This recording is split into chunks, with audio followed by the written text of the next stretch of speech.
Weekend Modder here with a send-in service proof video for... should I have this paper out? Jason W. Jason W. This is the console that you sent in. The reason that it is stripped in the case, as you guys may see, is because that's how Jason chose to send it in. Totally fine. Don't need the case in order to RGH modify it.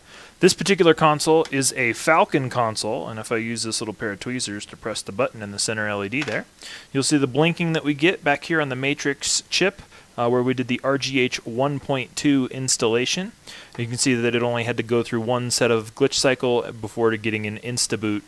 LEDs were left original green default as per the indication on your send-in form, and on the hard drive that you also sent along, we've got Freestyle Dash, Dash Launch, XEX Menu, and Aurora Dash all pre-installed.